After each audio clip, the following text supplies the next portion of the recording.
ফারুক ভাই হ্যাঁ। বিএনপি একটা জনপ্রিয় দল, বিএনপি জনগণের দল, জনদরদির দল বিএনপি। এই বিএনপির কথা সব জায়গাতেই বলে, সারা বাংলাদেশে বিএনপি কে আলোকিত করে রাখছে।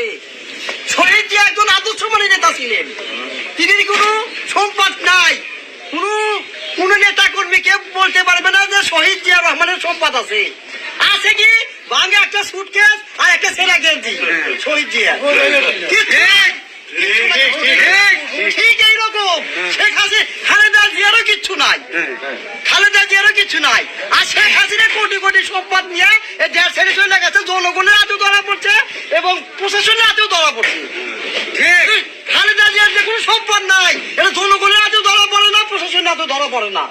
দেখেন দেখেন তাহলে বাইরে খালি সেই জিয়ার লোক আমরা, আদর্শমান জিয়ার লোক আমরা, আদর্শমান জিয়ার লোক। এই জন্য আমরা ভোট দিতে গেলে আমরা বিএনপি কেই দেবো, আমরা বিএনপি কে চাই।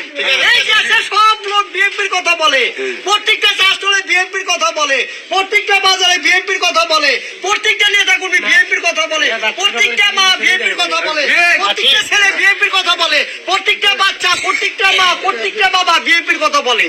তার কাছে জিজ্ঞেস করবে সেই বিএনপির কথা বলে। বিএনপি একটা আদর্শমান দল, বিএনপির কোনো ই নাই, বিএনপি একটা আদর্শমান দল। গেলে বিএনপি যাবে, গেলে বিএনপি যাবে।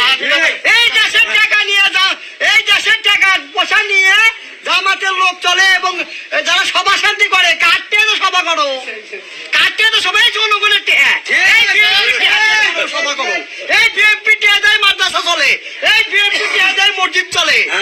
আর যদি এই সব লোকজন যদি এই টাকা পয়সাটা বন্ধ করে দেয়, তোর মাদ্রাসা কিনা চলবে, তোর সভা কিনা চলবে, তোর মসজিদ কিনা চলবে। আর তাই করে আইসে, তাই করে উপরে, তাই করে তাই সব আবার তাই করে দেখেছি করো। ভাই সাহেব, যদি ভালো লাগে সাপোর্ট করবেন, শিওর করবেন, কমেন্ট করবেন।